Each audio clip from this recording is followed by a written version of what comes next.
Hi, I'm Lewis Carrasco, and I'm going to read an extract of my novel El Hacho, published by Epoch Press. The novel is set in the south of Spain during one of the worst droughts in living memory, and I pick up the story as the protagonist Curro, or Francisco, witnesses the storm that will break the drought. The wind was chasing spores of dust into the corners of the courtyard, where they pooled in graceful coils of golden brown, and broke up in the agitated thrashing of the air and formed again in another place. He wiped his hands on the blanket and poured the liquid from the bowl into the ceramic jar. And as he took to his cramped and unsure legs, he heard a hollow baritone growl echo in the sky towards the east. He held his breath and raised a solitary eyebrow, and then it came again, but in a conjoined series of rolling groans, like the celestial plucking of a cello's lowest note, and his breath began to tremor. He staggered backwards across the yard, his head hinged skyward, and the wind flapping the collar of his shirt against his neck.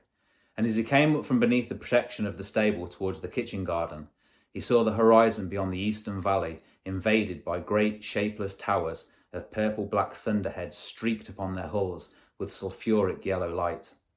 They heaved across the sky in frothing anger, and the groaning of the thunder began to clap in peals of shocking weight.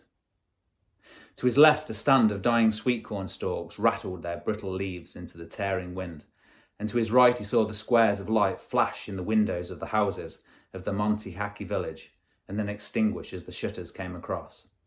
The kitchen door snapped open, and his wife was on the terrace with her apron dancing on her hips and her hands across her mouth. She gaped at the enveloping flood of darkness surging towards her and turned to find him, and when she did, a jagged charge of molten light crackled beyond the valley wall and flashed against the house.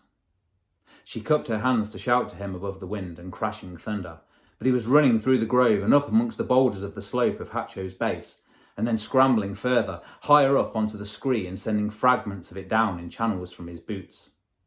Finally he made the little cave, and there he turned and leant against the moor of the opening, screeching for breath, with his pulse hammering in his ears.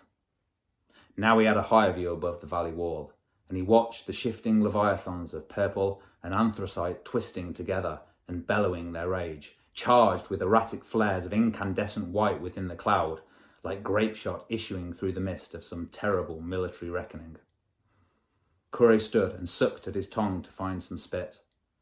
As he drew enough to swallow, an orb of rain the size of a pipit's egg exploded on the tip of his nose and sprayed fine droplets across his beard.